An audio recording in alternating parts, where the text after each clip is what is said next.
Class 10th का जो विज्ञान है उसका चैप्टर नंबर 2 है अम्ल, क्षार और लवण।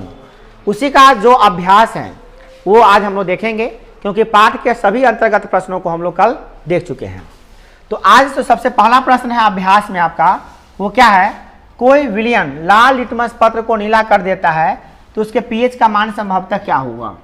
देखिए, कोई भी अम्ल अगर लाल लिटमस पत्र को नीला करेगा ना, लाल को नीला कौन करता है जरा बताइए आप ही? क्षार ही कर सकता है ना, लाल को नीला करने का काम करता है क्षार। तो क्षार का पीएच का मान 7 से ज्यादा होता है। तो ऑप्शन चुनिए, इसमें देखिए किसमें 7 से ज्यादा है। तो ऑप्शन नंबर डी में 7 से ज्यादा है, यानी 10 है, तो यही क्षार है, ठीक है ना, और यही लाल को नीला कर रहा है, ठीक है ना। अगला क्वेश्चन क्या है, कोई विलयन अंडे के पीसे हुए कवच से अभिक्रिया करके एक गैस उत्पन्न करता है जो चूने के पानी को दूधिया कर देता है। इस विलयन में क्या होगा? उस विलयन में होगा HCl, क्योंकि HCl जब अंडा का जो कवच होता है वो कैल्शियम कार्बोनेट होता है। क्या होता है? तो कैल्शियम कार्बोनेट का अभिक्रिया जब हम HCl से कराते हैं तो हाइड्रोजन गैस बनता है, और वह हाइड्रोजन गैस क्या करता है, चूने के पानी को दूधिया कर देता है, ठीक है ना। तो इसका आंसर क्या हो जाएगा? HCl। HCl माने क्या? हाइड्रोक्लोरिक अम्ल, जो जानते हैं एक प्रबल अम्ल है। अगला क्वेश्चन है, NaOH का 10 मिलीलीटर विलयन है। एक विलयन है किसका? NaOH का। किसका है? NaOH का विलयन है, ठीक है।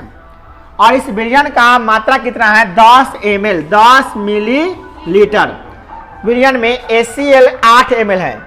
इसमें कितना HCl है? HCl कितना है? 8 ml है, 8 मिलीलीटर। तो यह पूर्णतः उदासीन हो जाता है।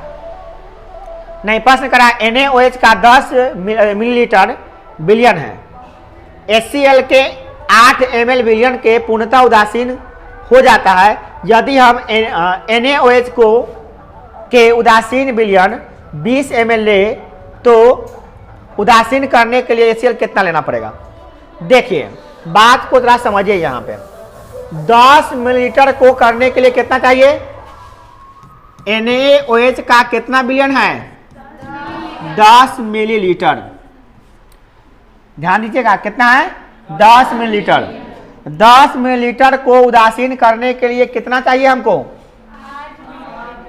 कहाँ गया जी?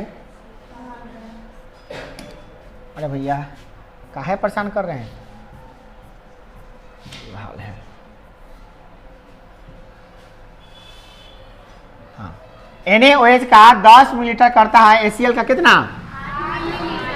HCl का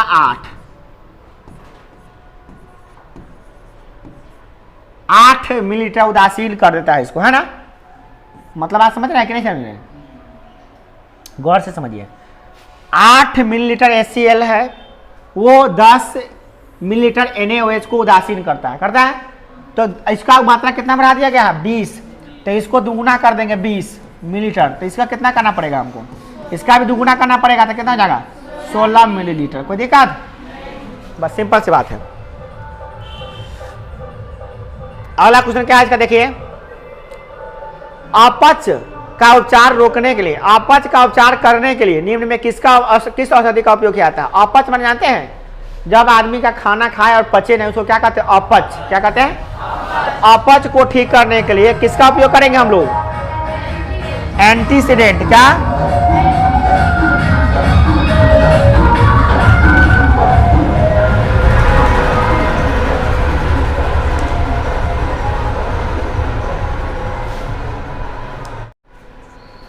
काट कटाना पड़ेगा। देखिए, क्वेश्चन नंबर 4 क्या कर रहा है? अपच का उपचार करने के लिए। अपच माने होता है जब खाना ना पचे, खाना हजम ना हो। तो अपच का उपचार करने के लिए जो औषधि का उपयोग किया जाता है उसका नाम है क्या? एंटीसिड। एंटीसिड जो होता है औषधि, उसका उपयोग करेंगे तो अपच की बीमारी खत्म हो जाएगा, मतलब खाना पचने लगेगा। ये औषधि है, मतलब दवाई है। अगला क्या है? निम्न अभिक्रिया के लिए पहले शब्द समीकरण लिखिए। पहले शब्द समीकरण लिखिए, बाद में संतुलित समीकरण लिखिए। तो पहले शब्द समीकरण लिखना पड़ेगा, फिर उसका क्या करना पड़ेगा? संतुलित रासायनिक समीकरण लिखना पड़ेगा। ये बहुत बड़ा काम हो जा रहा है यहाँ पे। सबसे पहले दिया क्या? तनु सल्फ्यूरिक अम्ल। तनु सल्फ्यूरिक अम्ल का मतलब बोलिए, या बना हुआ है? चलिए, पहला नंबर यही ना है। पहला नंबर कौन था इसमें? ये तो है, ये नहीं है। बी सी, इसमें ये है ये वाला। हाँ हाँ यही है। हाँ, तनु सल्फ्यूरिक। पहले क्या करा? तनु सल्फ्यूरिक अम्ल यानी H2SO4। क्या है? H2SO4। थोड़ा सा हम कम कर देते इसको, इतना तो नहीं बताने हमको बनेगा। H2SO4 को क्या कहते हैं? तनु हाइड्रोक्लोरिक नहीं, सल्फ्यूरिक अम्ल। H2SO4 मतलब क्या? सल्फ्यूरिक अम्ल। इसका कथी है? तनु। तनु माने क्या? एक्वस है। क्या है? AQ। इसका अभिक्रिया किससे कराएंगे हम लोग? Zn। Zn क्या है? जिंक का सॉलिड है, तो S जिंक का दाना से अभिक्रिया करा रहे हैं, तो क्या करेगा? क्या बनेगा? लिखने में ठीक से नहीं बनना बैठ, साफ साफ लिख देते हैं। Zn अभिक्रिया करेगा H2SO4 से, तो क्या बनेगा? Z इसको रिप्लेस कर देगा, तो क्या बनेगा? ZnSO4। ZnSO4 और प्लस क्या बनेगा? हाइड्रोजन गैस बनेगा H2। समझ रहा है ना? तो ये रासायनिक अभिक्रिया हो गया आपका। कौन अभिक्रिया होगा बताइए? तो ये विस्थापन अभिक्रिया होगा, है ना? हालांकि पूछ नहीं रहा है, हम आपको ऐसे ही बता रहे हैं कि ये कौन अभिक्रिया होगा? विस्थापन अभिक्रिया। जानकारी हम लोग के पास है तो बता सकते हैं कि विस्थापन अभिक्रिया हुआ है। Zn क्या किया? H को रिप्लेस कर दिया, Zn H को विस्थापित कर दिया है। ये तो पढ़े आप सभी, पहले पाठ में पढ़ लिए थे। अब इसको संतुलित करना है। अब संतुलित करने भी आपको जिंक क्या को इधर, जिंक एगो, हाइड्रोजन क्या होगा? 2 गो, इधर 2 गो, ठीक है। सल्फर सल्फर, ठीक है, संतुलित है। ये है दूसरा नंबर, ये ए नंबर हो गया। बी नंबर क्या दिखे हुआ? बी नंबर का नाम मैग्नीशियम। तो मैग्नीशियम में क्या होता है? Mg। Mg का अभिक्रिया किससे कराना है? हाइड्रोक्लोरिक अम्ल का मतलब HCl। अभिक्रिया करने पे क्या देता है? Magnesium chloride MgCl2। क्या लिखा हुआ है यहाँ पे, परंतु हम लोग लिख रहे हैं। और प्लस हाइड्रोजन गैस H2। संतुलित करने हम लोग का आता है। मैग्नीशियम क्या को है? इधर क्या को है? H क्या को है? इधर क्या को है? इधर क्या को है? लगा दिए 2 गो। क्या को H हो गया? यह क्या को H? क्लोरीन क्या को? क्लोरीन क्या को? हो गया संतुलित। हो गया ना संतुलित? सब सीखे हैं आप लोग। अगला क्या देखिए? एल्युमिनियम। चलिए, एल्युमिनियम में क्या होता है? अभिक्रिया कर रहा है किससे? सल्फ्यूरिक अम्ल का मतलब H2SO4 हुआ। परीक्षा में आपको ऐसा का दिया रहेगा, ऐसा का आपको ऐसा का लिखना रहेगा, इसलिए हम लिख के आपको समझा रहे हैं। नहीं तो यहाँ लिखल था, बताया था कि यही है। लिखने आपको आना चाहिए, ये अभ्यास से ही आएगा ना आपको। अभिक्रिया करने पर क्या देता है? Aluminium sulphate. Aluminium sulphate Al2 SO3, SO4 का 3, SO4 का होल 3 अभिक्रिया का। और क्या देगा? Hydrogen gas. संतुलित करने आता है आप लोगों को? एल्युमिनियम क्या को इधर, इधर क्या को है? लगा दिए 2। हो गया एल्युमिनियम 2 गो हो गया। हाइड्रोजन क्या को है? इधर क्या को है? ये ठीक है। सल्फर क्या को है? एक गो है। इनकारी क्या को है? 3 गो। 3 से लगाइए, 3 से करना ही पड़ेगा आपको, 3 लगाना ही पड़ेगा, दूसरा कोई उपाय है नहीं।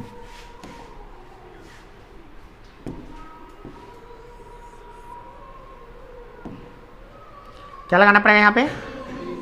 3। तो हाइड्रोजन क्या गो हो गया? वो 6 गो। इनकारी क्या गो है? 2 गो। तो इसमें क्या लगाना पड़ेगा? 3। हो गया ना? देखिए यहाँ पे 3 लगाए हैं, तो यहाँ भी 3 हमको लगाना पड़ा है। अब सल्फर का हो गया 3 गो, 3 गो, ठीक है। 4 के 12 गो, 4 के 12 गो, सब हो गया संतुलित। हो गया ना? समझ में आया कि नहीं आया? ये संतुलित करने आपको आना चाहिए। ये आप चैप्टर नंबर 1 में ही पढ़ लिए हैं, है ना? चलिए, अच्छा बात है कि यहाँ पर रिवाइज हो जा रहा है आपका। अब कुछ बच्चे जाके देखिए, आप लोगों का काम क्या करना चाहिए? घरे जाके ना इसको आपको शब्द लिख के इसको अपने से बनाना चाहिए। समझ गए ना? अपने से शब्द बनाने नहीं आएगा तब तक छोड़िए नहीं, इसको अपने से बनाइए। 1 बार 2 बार लिखिएगा, अपने से बनाने आ जाएगा आपको। छोड़ दीजिएगा ऐसे ही रहा तो कॉपी में रह जाएगा, आपको दिमाग में नहीं आएगा वो फिर चीज़। ये नहीं, बहुत जरूरी चीज़ आएगी, यहाँ में आएगा फिर वहाँ पे खाली छोड़ के आइएगा आप। ये ध्यान रखिए। और क्या है यहाँ पे देखिए? तो आयरन। आयरन का क्या होता है? Fe। अभिक्रिया करा रहा है किससे? हाइड्रोक्लोरिकम, हाइड्रोक्लोरिक का होता है HCl। अभिक्रिया करने पर क्या कर रहा है, क्या बना रहा है, आयरन क्लोराइड। आयरन का क्या था, FeCl2, FeCl3 ना हो जाएगा, क्योंकि फेरस का 3 होता है ना। अब फेरस है, फेरिक या फेरस, फेरिक होगा, फेरिक, तब 3 आएगा इसका। और उसके बाद क्या बनेगा, हाइड्रोजन H2 गैस। चलिए संतुलित करने आता है ना। Fe क्या को है, इधर हाइड्रोजन, इधर लगा दिए 2, इधर 2 हो गया, ये भी 2 हो गया। क्लोरीन क्या को, क्लोरीन 2 को ना लेने करी, क्या को गड़बड़ हो गया। तो क्या लगाना पड़ेगा इसको, बोलिए।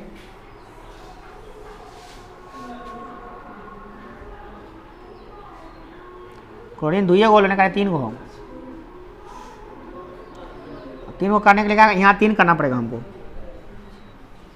अब 3 करते हैं तो इधर 3 को, इधर 3 को, मगर हाइड्रोजन इधर क्या हो गलो, 2 को का क्या होलो, 3 को गड़बड़। तब 3 ना करके अगर आप डायरेक्ट 6 कर दे, कितना लो, 6 को हाइड्रोजन, यानी का 2 को, तो 3 को ऑर्डर कर दे, 6 को हाइड्रोजन हो गया। क्लोरीन का 6 को, यानी क्लोरीन क्या को, 3 को, तो 2 लगा दे, 6 को हो गलो। फेरस क्या को, 2 को, 2 लगा दे, हो गया। अभी कैसे लगा रहे हैं, थोड़ा दिमाग लगाना पड़ेगा घर जाके। ये सब आप चैप्टर 1 में सीखे, फिर भी करिए घर जाके, इतना आसान नहीं होता है। थोड़ा सा जब प्रैक्टिस करिएगा तभी आसान होगा, ऐसे नहीं होगा।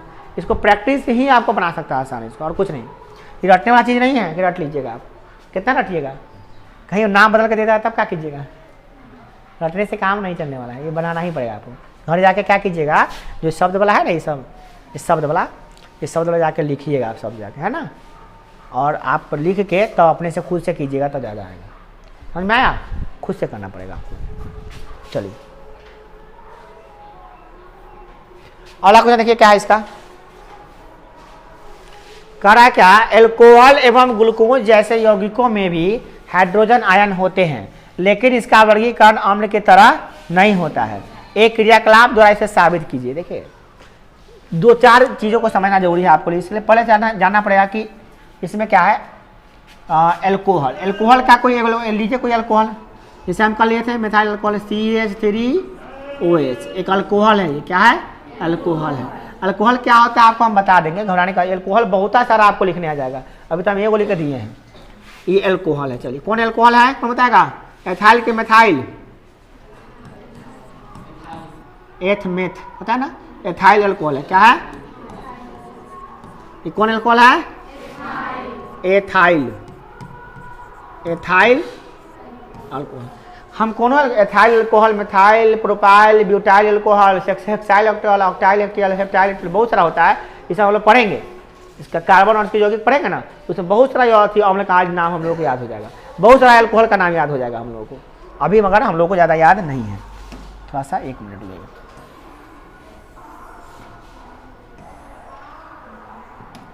यहाँ पे ये एथाइल अल्कोहल है, ठीक है। तो अब यहाँ पे और एक चीज और है, क्या, ग्लूकोज। क्या है, तो चलिए ग्लूकोज का लिख लेते हैं हम लोग। पहला नंबर ये लिख लीजिए, ग्लूकोज। ग्लूकोज, ग्लूकोज का कल बताए थे, कल हम लिखे थे, क्या होता है, C6H2O। सबको याद हो गया, परीक्षा में क्या बार पूछ चुका है, बोले हैं आपको। तो दूसरा नंबर ये हो गया। उसके बाद क्या है यहाँ पे आपको कह रहा है कि इसमें हाइड्रोजन है कि नहीं, आप बताइए पहले। इसमें भी हाइड्रोजन है, मगर यह हाइड्रोजन होते हुए भी इसको हम अम्ल नहीं कहते हैं, है ना। इसमें हाइड्रोजन है परंतु इसको अम्ल नहीं कहते हैं। क्यों नहीं कहते हैं, क्योंकि यह अपने जलीय घोल में H+ आयन नहीं देता। मतलब क्या कि जब इसको हम जल में घोलते हैं, जल में रख देते हैं, तो ये H+ आयन देना चाहिए ना, तो ये H+ आयन नहीं देता है।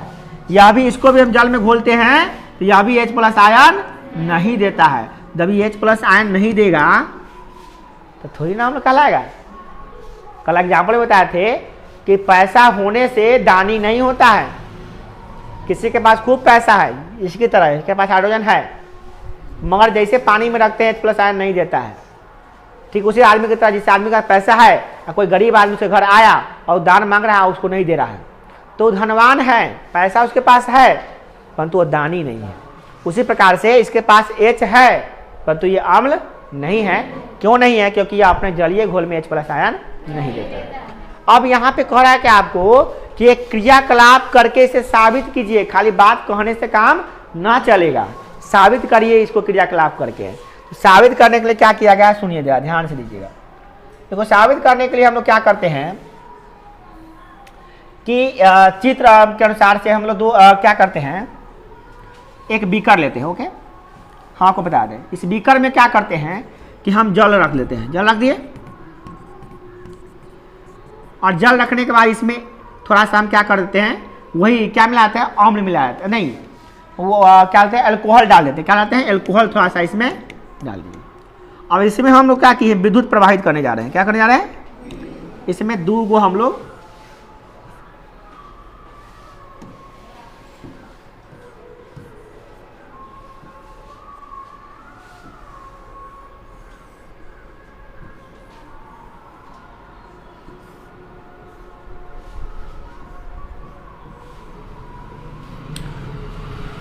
इस व्यवस्था को क्या कहते हैं आपको हम बता देंगे, घबराइए नहीं, इसके लिए आप टेंशन नहीं लीजिएगा, ठीक है ना।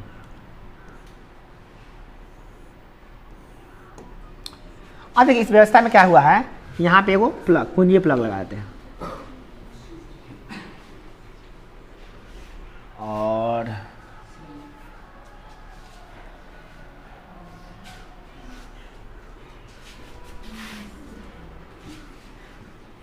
ध्यान दीजिएगा इस पे।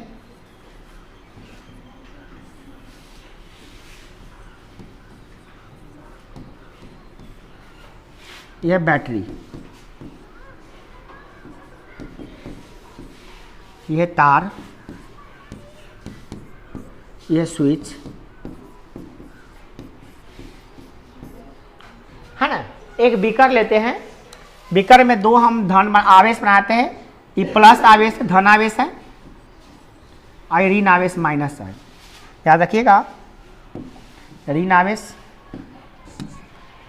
माइनस वाला है और धन आवेश प्लस वाला है। ओके, अब करंट इधर से जैसे हम स्विच ऑन करेंगे तो करंट यहाँ से गया, यहाँ से करंट गया, करंट जा रहा है, इसे जा रहा है और इसमें हम डाले हुए हैं पानी और अल्कोहल। क्या डाले हैं, पानी और अल्कोहल, यानी कि यूँ कहिए कि अल्कोहल को पानी में घोल दिए। ओके, डाले हैं, डाल रहे हैं। अल्कोहल से बहुत कुछ बनता है, दवाई बनता है, दारू बनता है, शराब बनता है, घाव को साफ करने वाला क्या बोलते हैं मरहम बनता है, उससे बनता है। अल्कोहल से बहुत सारा चीज़ बनता है। मार में भी अल्कोहल होता है, चार का जो मार फंसाता है उसमें भी अल्कोहल होता है ना। तो ये जो अल्कोहल बहुत सारा हम लोग देखते भी हैं मगर हम लोग जानते नहीं कि अल्कोहल है ना। अल्कोहल दारू वाला सुनते हैं, दारू जितना शराब, दारू शराब जो बनता है, वाइन, वो सब अल्कोहल से ही बनता है। अल्कोहल से नशा आता है इंसानों को, है ना। चावल में भी अल्कोहल होता है, तो वो अल्कोहल थोड़ा सा उचित मात्रा में होता है, इसलिए फायदा करता है। अब देखिए क्या होता है, तो इसमें अल्कोहल मिला हुआ है। क्या मिला हुआ है, अल्कोहल। जब इसमें हम करंट देते हैं ना, तो यह करंट जो है ना इधर से इधर नहीं जाता है। क्यों? क्योंकि करंट को जाने के लिए आपको हम कल से बता रहे हैं, करंट तब जाता है जब उसमें मुक्त इलेक्ट्रॉन होता है। क्या होता है, मुक्त इलेक्ट्रॉन। याद रखिएगा, मुक्त इलेक्ट्रॉन।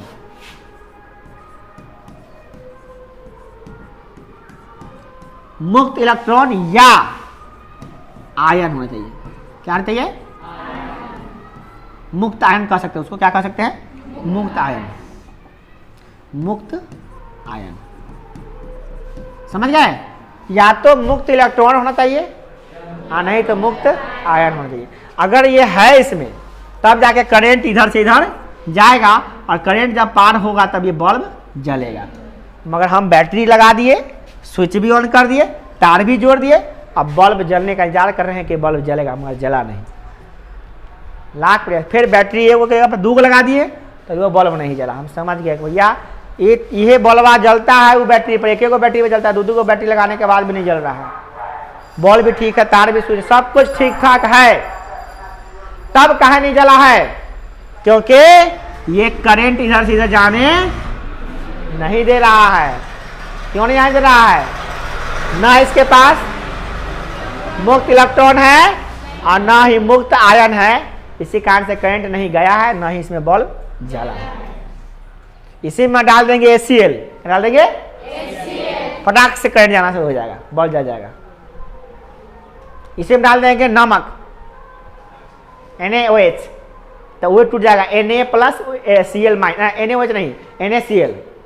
नमक जैसे कि फट दिया बल्ब जल जाएगा वहाँ पे। इस पानी में जैसे नमक डालेंगे बल्ब जल जाएगा, तो जलेगा, क्योंकि बैटरी से करंट यहाँ जा रहा है या करंट यहाँ पे रुका हुआ है और जाने के लिए तैयार नहीं बना। फिर आपको जवाब सर पानी तो इसमें है, तो पानी हम लोग ये शुद्ध जल, शुद्ध जल विद्युत के तार नहीं करती है। अगर इनका हैरानी होगा कि अर्थिंग में जब हम लोग पानी पटाते हैं तो पानी के साथ साथ गोबर, कोयला, नमक भी डालते हैं।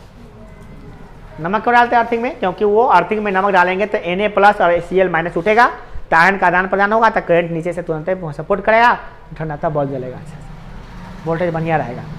सुने हैं कि नहीं सुने? अर्थिंग में नमक डालने का सिस्टम सुने हैं? तो ये सब बात होता है। तो ये छोटा इसमें क्या है, क्या नाम है इसका?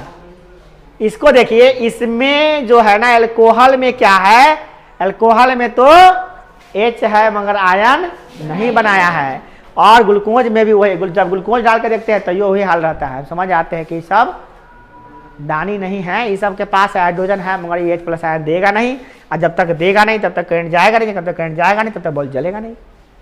जांच कर लिए, हम साबित कर दिए, देखो बल्ब जला नहीं जला, नहीं जला, इसका मतलब करंट नहीं गया है। कहाँ नहीं गया है? क्या H+ आयन नहीं दिया, इसका मतलब ये अम्ल नहीं है। अगर अम्ल होता तो H+ आयन देता, तो करंट जाता, तो बल्ब जलता। साबित कर दिए कि नहीं कर दिए? यही बात को लिख सकते हैं आप कि एक बीकर लेते हैं, उसमें हम लोग विद्युत क्या कहते हैं उसको, विद्युत परिपथ बनाते हैं, बल्ब लगाते हैं और देखते हैं उसमें एल्कोहल रख के, अगर जाता है तो है और नहीं जाता है तो नहीं है। तो इसको आप बना भी सकते हैं चित्र, है ना, हम रहने देते हैं, बना लीजिएगा। नहीं तो किताब में दिया हुआ है, एगो किताब में वो वाला क्या बोले विद्युत अपघटनी विधि नहीं पढ़े थे, उसी तरीका का बना लीजिएगा, वही में से देख के, है ना, उससे बना सकते हैं। अब देखिए अगला क्वेश्चन,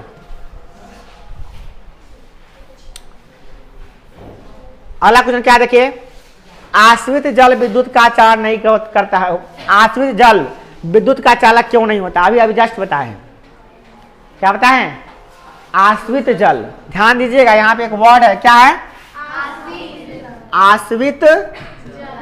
आश्रित जल का मतलब होता है शुद्ध जल। क्या होता है? शुद्ध जल का pH का मान कितना होता है? शुद्ध जल, आश्रित जल का pH का मान जो होता है वो 7 होता है। न ये अम्ल होता है न क्षार होता है, उदासीन होता है, इसमें कोई आयन नहीं होता है। तो शुद्ध जल विद्युत का चालन नहीं करेगा, मतलब शुद्ध जल से करंट नहीं जाएगा। आश्रित जल है, आश्रित जल का मतलब ऐसा जल जिसमें कोई आयन नहीं हो, ये भी बनाया जाता है। तो इस जल जो होता है ना, ये क्या होता है कि इसमें विद्युत का चालन नहीं करता है। मगर वर्षा जल क्या होता है? वर्षा जल आयनित होता है। वर्षा जल जो होता है, वर्षा जल जो होता है वो अम्लीय होता है। कैसे अम्लीय होता है पता है? आपको थोड़ा सा बताते हैं। ये जो आकाश में बादल होता है और जो हम लोग गाड़ी चलाते हैं धुआं निकलता है, ये सब धुआं में क्या होता है जानते हैं? इसमें कुछ गैस होता है, कार्बन डाइऑक्साइड। क्या होता है? Sulphur dioxide. क्या? Sulphur monoxide, carbon monoxide, hydrogen, ये सब गैस इसमें होता है, नाइट्रोजन, सब तरह का गैस इसमें होता है। तो होता है जब बारिश बरसता है ना, तो इसमें पानी जब आ रहा है इसमें, तो इस सल्फर डाइऑक्साइड से अभिक्रिया कर लेता है बारिश के बूंद, तो बनाता है अम्ल, वो बनता है सल्फ्यूरिक अम्ल। इस सल्फर डाइऑक्साइड जब अभिक्रिया करता है H2O से, जल से, तो क्या बनाता है? H2SO4। तो वह बनाएगा तो वह हो गया अम्ल। तो बारिश कैसा हो गया? अम्लीय। अम्लीय मतलब तेजाब बरसता है। काहे? गाड़ी में जो इतना धुआं चला, मोटरसाइकिल चलाते हैं और जितना जितनी भी गाड़ियाँ चलती है पेट्रोल से डीजल से, सब धुआं छोड़ती है ना, तो धुआं जो जाता है वही नहीं जाता है, बनाता है सल्फर डाइऑक्साइड। इसीलिए ना अम्लीय वर्षा हो रही है, इसीलिए वायु प्रदूषण हो रहा है, जल प्रदूषण हो रहा है, ना मृदा प्रदूषण हो रहा है, तरह तरह की बीमारियां हो रहा है। लोग को समझ में तो आएगा नहीं। हमारा गाड़ी चलाने से उससे क्या मतलब है? अरे सब के सब से मतलब है बउआ। वैसे तो कोई पड़ोसी कहेगा कि हम अपना घर में मिर्चाई जलाएंगे, तुमको क्या मतलब है? हमारा चापाकल के पानी जितना जियान करे तोरा कथी है, तोरा बाप के होगा। लोग कहता है ना, तो तुम्हारे बाप का चापाकल है, हमारा चापाकल है, जितना मन है चलाएंगे, तो हम पानी फालतू में गिराएंगे, तोरा कथी हो? पानी आपका नहीं है, चापाकल आपका है। पानी आपका, पानी हम सब का है।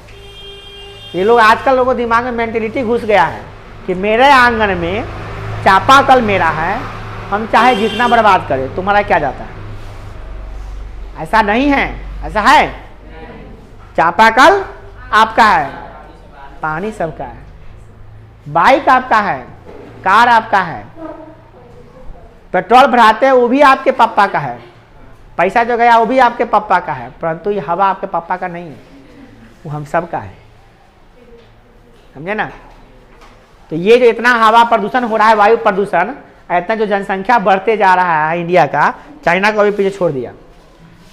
सोचिए, चाइना को भी पीछे छोड़ दिया, इंडिया सबसे नंबर 1 पे चला जा रहा है। अब ये जनगणना होगा तो नंबर 1 पे पहुंच जाएगा छोटा इंडिया। और इतना जनसंख्या जो बढ़ा है तो कार्बन डाइऑक्साइड बढ़ेगा कि नहीं बढ़ेगा? तो कार्बन डाइऑक्साइड, लड़की हट के रहो उधर से, हट के रहो उधर, तो कार्बन हट के रहो उधर से। और तुम देख रहे तो लिखते हैं समय से लेकर अभी तक देह पे चल रहा है, अभी अब तक कन्ने रख लेंगे, कुछ देखो आपका देह पे चल रही है। देखो, तो ये जितने भी गैसें हैं, ये सब गैस हमारे लिए हानिकारक हैं और यही अम्लीय वर्षा कराते हैं। और यही अम्लीय वर्षा, याद कर लिया, यही अम्लीय वर्षा, इसमें अम्ल होता है और अम्ल में आयन होता है, इसलिए तेजाब होता है, इसलिए विद्युत का चालन करता है। कहानी लंबा चौड़ा बता दिया आपको। हम सीधे भी कह सकते थे कि वर्षा जल में आयन होता है, इसलिए वो करंट देता है, सीधी बात, करंट का आदान प्रदान करता है। समझ में आया कि नहीं? हम सीधे बता सकते थे, मगर थोड़ा बता दिए कि क्यों होता है, वो भी बता दिए, क्योंकि वो भी पढ़ना है। क्या क्या बोलते हैं उसको, प्रदूषण पढ़ाएंगे ना, भूगोल वगैरह, पर्यावरण अति पढ़ाएंगे। हमारा पर्यावरण में भी, इसमें भी चैप्टर है, कुछ बताएंगे। चलिए अगला क्वेश्चन, जल की अनुपस्थिति में अम्ल का व्यवहार अम्लीय नहीं होता है, क्यों? जल नहीं रहेगा तो अम्ल डालेंगे उसमें तो H+ आयन नहीं बनेगा, और जब तक H+ आयन नहीं बनेगा तब तक अम्लीय गुण नहीं है। ठीक उसी प्रकार से हाथ में रंग का पैकेट है, हाथ में रंग रखे हुए हैं, वो जब तक पानी नहीं रखेंगे तब तक लाल नहीं होगा। उसी प्रकार से अम्ल है, वो जब तक पानी में नहीं डालेंगे तब तक H+ आयन नहीं होगा, तो H+ आयन नहीं बनेगा, यानी कि वो एक बार सोल्यूशन नहीं होगा ना, तब तक वो अम्लीय गुण प्रदर्शित नहीं करेगा। अम्ल तो है, अम्ल तो अम्ल होता है, जैसे रंग तो रंग है, काम कब करेगा? जब पानी में होगा। उसी प्रकार से अम्ल तो अम्ल है, अम्लता कब लाएगा? जब H+ आयन देगा। H+ आयन कब देगा? जब उसका विलयन बनेगा, जल की उपस्थिति होगा तभी ना होगा। समझ में आ रहा है ना? एकदम क्लियरली बात समझ में आनी चाहिए। अगला है 5 गो बिलियन है। क्या गो बिलियन है? 5 गो हमारे पास बिलियन है। अब कथी कथी सुनिएगा ध्यान से। हमारे पास 5 बिलियन है, पांचों बिलियन का नाम यहाँ पे दिया है। ए, एगो का दिया है बी, एगो का दिया है सी, एगो डी, एगो ई, एगो, बस हो गया, यही ना है। ए का पीएच का मान कितना है? 4, बी का पीएच का मान 1, सी का पीएच का मान 11, डी का पीएच का मान 7, 7 और 17 तो होबे नहीं करेगा रे। पीएच का मान 14 तक ना होता है ना, 14 तक ना होता है, 1 से लेकर 14 तक मानव करेंगे। अगला क्या? 9। अब देखिए इसमें ये आप जानते हैं, आप सब जानते हैं, 7 उदासीन, 7 से पहले जो पीएच का मान होगा अम्ल, और उसके बाद होगा 7 से ज्यादा होगा वो क्षार। तो ये 4 हैं। पहले 7 वाला खोले। 7 क्या है? उदासीन। ये क्या होगा? उदासीन। ये सबसे ज्यादा पीएच का मान किसका है? 11 का। ये प्रबल क्षार है। क्या है? प्रबल क्षार। और उससे कम पीएच का मान इसका, तो ये सीधे क्षार कहिए, दुर्बल क्षार कहिए या सीधे क्षार कहिए। और ये क्या है? 1 प्रबल अम्ल है। ये क्या है? प्रबल अम्ल। आई सीधे अम्ल है, दुर्बल अम्ल कहिए या सीधे अम्ल कहिए। दुर्बल लिखल है का? हाँ दुर्बल लिखल है, दुर्बल लिख के लिख लेते हैं। चलिए वो लिख लेंगे दुर्बल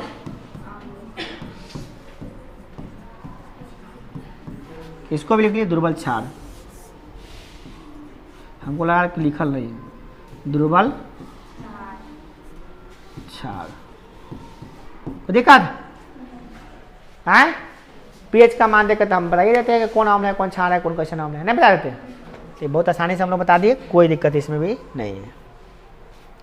दिक्कत है तो बोलिए, आप आमंत्रित हैं, दिक्कत को सवाल करने के लिए हम तैयार हैं। इतना साल पढ़ाए हैं तो इतना तो जरूरी है कि आप जैसे पूछिएगा वैसे बता देंगे, मगर हाँ पूछिए तो सही कम से कम। अब उसको हम ले आते पहले, अब उसको लाते हैं,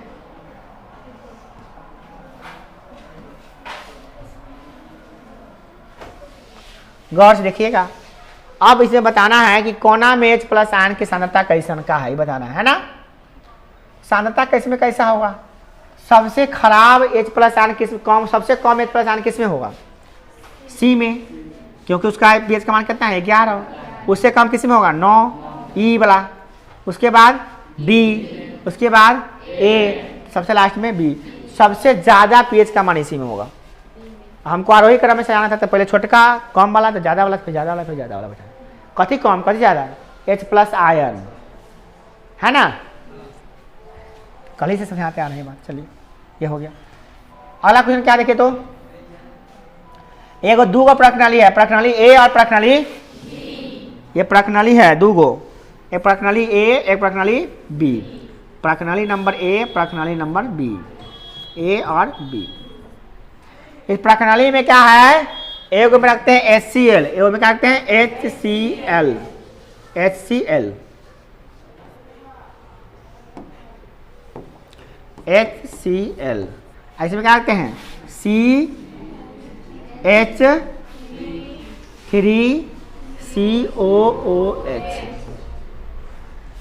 एसिटिक अम्ल। तो ये प्रबल अम्ल है, ये क्या है, इसमें जब हम मैग्नीशियम को डालेंगे, मैग्नीशियम डाल दें, क्या डाल रहे हैं मैग्नीशियम, इसमें भी मैग्नीशियम को डालेंगे। तो ये मैग्नीशियम कथी है, धातु है, मैग्नीशियम कथी है धातु है। तो हम जानते हैं, हम सब जानते हैं कि अम्ल धातु से अभिक्रिया करेगा, डालेंगे तो अभिक्रिया करेगा। यह भी धातु है, यह अम्ल है तो अभिक्रिया करेगा। धातु अभिक्रिया तो करबे करता है, अम्ल से करता है ना, मगर तेजी से कौन करेगा HCl, क्या कि प्रबल है, ज्यादा शक्तिशाली है, नहीं समझे, तो ज्यादा शक्तिशाली तो जल्दी जल्दी अभिक्रिया करेगा ना। तो इसमें ज्यादा बुदबुदाहट होगा और इसमें कम बुदबुदाहट होगा, यही ना सवाल है।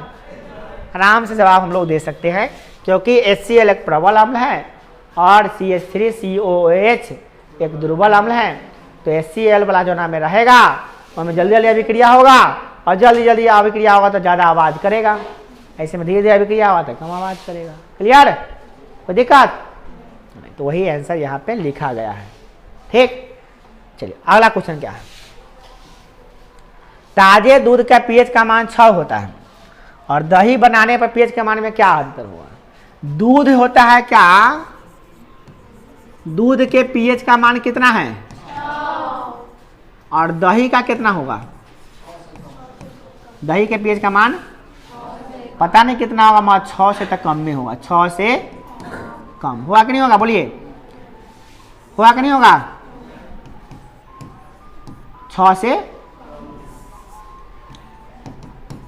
तभी ना खट्टा होगा। और अब बात आता है कि इसके pH का मान में क्या परिवर्तन होगा, क्या परिवर्तन होगा बताइए।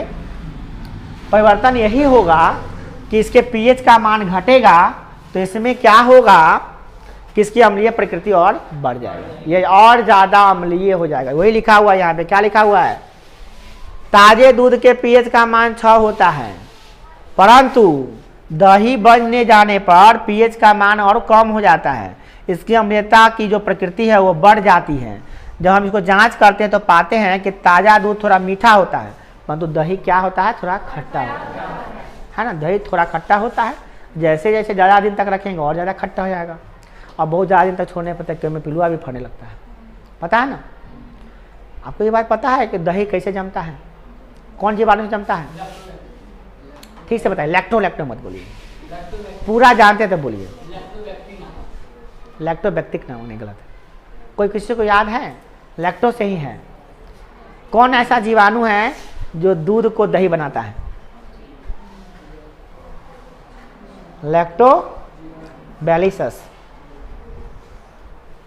लैक्टोबैसिलस नामक जीवाणु होता है जिसको जो दही में होता है, तो उसको दूध में रखिएगा ना तो जम जाता है और दूधवा में वो जीवाणु फैलेगा। वो जीवाणु क्या होता है, रखिएगा ना तो एक गो से बनेगा 10 गो, फिर 10 को बनेगा 20 गो, फिर 100 गो, 1000, 1 लाख बनाता, तो अब दूध बन जाएगा दही।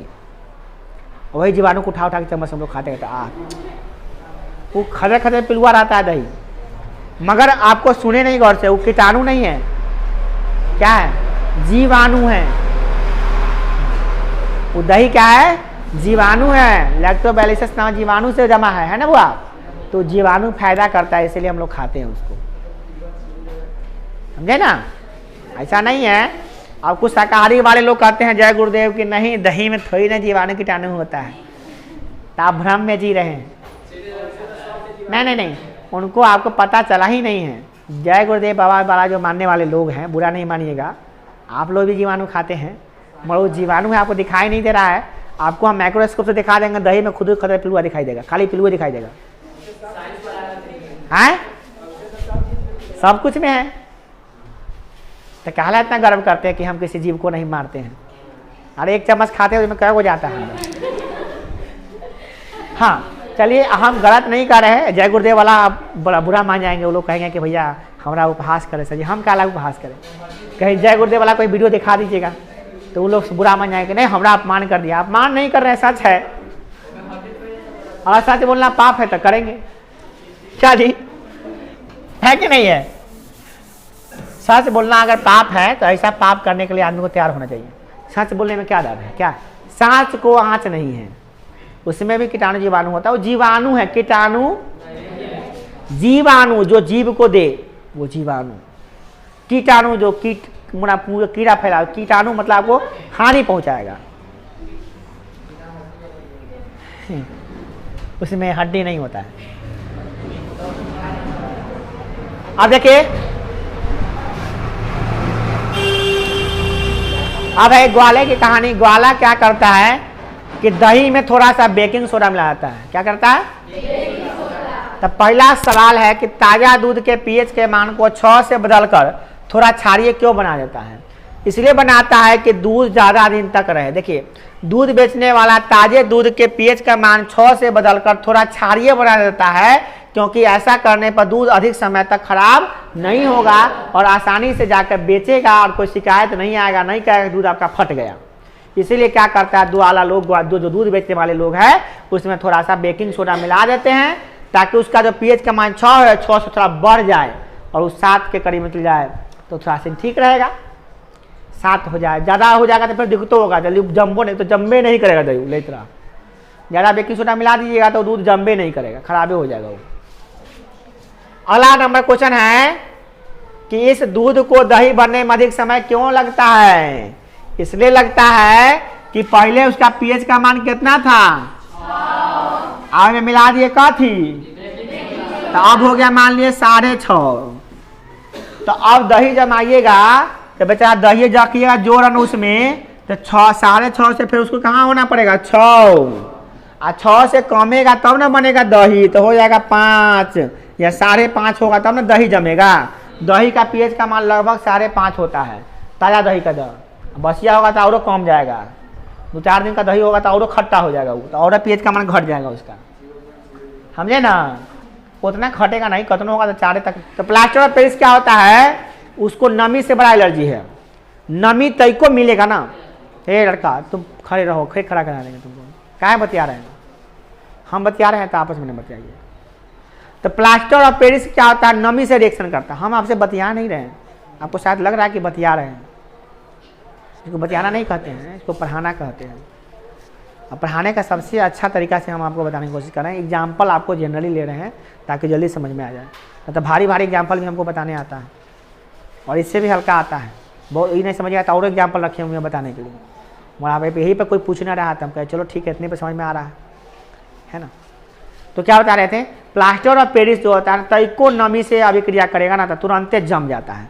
जैसे आप सीमेंट देखें ना, सीमेंट में पानी पड़ जाएगा एक बार तो वो जम जाएगा कि नहीं जम जाएगा? अब बरसात में कहीं बारिश छोड़ दिया तो कह बारिश का पूर्ण पानी पड़ेगा, कहेगा ये थोड़ी ना कुछ होता है, कुछ कैसे नहीं होगा, बिहार मेरा जम के पत्थर हो जाएगा वो। तो जिप्सम वो से सेंसिटिव होता है, सीमेंट से भी खतरनाक होता है। जिप्सम पीओपी जो प्लास्टर ऑफ पेरिस होता है ना, plaster of Paris, sorry gypsum नहीं, प्लास्टर ऑफ पेरिस जो होता है वो तरीका पानी रखिएगा ना, बस पानी में प्लास्टर ऑफ पेरिस बिकता है मार्केट में, बोले थे ना, वो पैकेट में खरीद के लाइएगा, खोलिएगा, पानी रखिएगा और 10 से 15 मिनट के अंदर छोड़िए, बस जम जाएगा एकदम, फिर टस से मस नहीं होगा, जल्दी जमता जल्दी है वो, समझ गए ना। इसीलिए उसको नमी वाला बर्तन में नहीं रखा जाता है, कोनो बर्तन ऐसा रखे जहाँ पे नमी ना पहुँचे, उसे जहाँ नमी नहीं पहुँचता उसे कहते हैं क्या, आर्द्ररोधी बर्तन। आर्द्र माने क्या, नमी, अरोधी माने न जा सके, वैसा बर्तन जहाँ नमी न जा सके। आप सीमेंट उमेंट को देखते हो या सीमेंट के बोरा के अंदर में प्लास्टिक लगल रहता है, प्लास्टिक जैसा लगल रहता है, बैग में जो आता है ना, प्लास्टिक बैग में जो प्लास्टिक आता है, सीमेंट का बोरा कई तरह का होता है, प्लास्टिक वाला बोरा भी आता है, वो बैग वाला भी आता है। बैग वाला मतलब कि कागज़ के बोरा लेखन रहेगा, वो छठ लाता था नहीं आता है वो वाला, तो उसके अंदर में देखिएगा पूरा सील पैक रहता है, हवा नहीं होना जाना चाहिए, है ना। और में आप क्या करता है, ट्रेन में उतारिए, कंपनी से बनता जाता है ट्रेन में, ट्रेन से लगा कर ट्रक में, ट्रक से आता है दुकान में, तो तब फिर वो ट्रेलर में लगा के घरे आता है सीमेंट, है ना। तो अलग बात है, तो उसमें हुक लगा के करता है, हुक से करता है, मशीन रहता है, ऐसे हुक लगाया और फेंक दिया, चाहे लेबर से भी हुक रखता है, हुक से मारा और फेंक दिया ट्रक में, हुक से मारा ऐसे फेंक दिया ट्रक में, ऐसे फेंकता है बोरा को, समझ गए। तो उसलिए हुक लग जाता है, तो हुक लगे रहेगा सीमेंट में, तो उसमें से सीमेंटो गिरता है और में हवा घुसता रहता है, तो हवा में नमी होता है, तो जमने का डर भी रहता है। हालांकि वो सीमेंट जल्दी नहीं जमता है हवा से जमने में समय लगता है, मगर जिप्सम को भैया, जिप्सम का बोरा में देखिएगा अंदर से प्लास्टिक होता है, देखिएगा आप लोगों के घर में कभी घर उर बनेगा तो डिजाइन उजाइन बनता है, उससे फूल बनता है, पिलर का फूल, तो छत में का फूल बनता है जिप्सम से, देखिएगा उसके अंदर जो होता है ना, चाहे पुट्टी उट्टी होता है, तो उसमें हम देख रहे हैं पुट्टी बोरा में होता है, तो पुट्टी में कम होता है, पीओपी जो होता है ना वो अलग हाईवे करता है वो। तो पीओपी वाला में जो होता है ना, पानी तो को रखाएगा ना तो बन जाएगा पत्थर, बन जाएगा जिप्सम, इसीलिए उसको क्या करते हैं, आर्द्ररोधी बर्तन में रखते हैं, यही लिखा हुआ है। प्लास्टर ऑफ पेरिस को आर्द्ररोधी बर्तन में रखा जाता है, क्योंकि आर्द्ररोधी बर्तन में नमी या जल से संपर्क में नहीं आएगा, और जब नहीं आएगा तो क्योंकि उसके संपर्क में जैसे आएगा बड़ी तेजी से अभिक्रिया करके जिप्सम बना लेगा, जिप्सम बनाएगा तो कठोर पदार्थ होता है, अब रखे हुए जम गया, जमने के बाद कोई काम का नहीं रहेगा आपका, है ना। सीमेंट जमने का कोई काम का होगा वो, आपका यार जम गया तो फोड़ देंगे, फोड़ने के बाद उसका ताकत खत्म, समझे, मिट्टी के जैसा बालू हो गया वो, बालू हो गया ना मिट्टी हो गया वो, सीमेंट नहीं हो सकता हुआ। सीमेंट में एक बार पानी पड़ गया, उसे जिप्सम में पानी पड़ गया, आप बन का ढेला उसको फोड़ के फिर पाउडर बना दिया, फिर जिप्सम नहीं होगा, तो पावर खत्म हो गया। अला उदासीनीकरण की अभिक्रिया किसे कहते हैं, तो बताए थे, आम्ल और क्षारक अभिक्रिया करके क्या बनाते हैं, लवण और जल बनाते हैं, इस अभिक्रिया को क्या कहते हैं। इसका करा उदाहरण लिखिए, तो उदाहरण लिख देते हैं, उदाहरण देखिए, आपको दिक्कत दिखाते हैं, दूगो तो देखो किया है आप लोग, अब दूगो और लिखा के दिखाते हैं आपको। सोडियम हाइड्रोक्साइड तथा हाइड्रोक्लोरिक, सोडियम हाइड्रोक्साइड का क्या होगा बोलिए, NaOH का अभिक्रिया कराएंगे, किससे, हाइड्रोक्लोरिक अम्ल HCl से, HCl से क्या बनाएगा, Na प्लस लवण तथा जल बनाता है, रे H2O हो गया। पोटेशियम हाइड्रोक्साइड KOH अभिक्रिया करेंगे किससे, हाइड्रोक्लोरिक अम्ल से, HCl से। आपने कहे सर जी हमारे दोस्त लिखा दिए हैं, लिखा दिए तो यो लिख लिए ठीक है ना, तो चर्चा को हो जाता हूँ। अभिक्रिया करने पे क्या बनाएगा, KCl potassium chloride plus H2O, ये क्या है,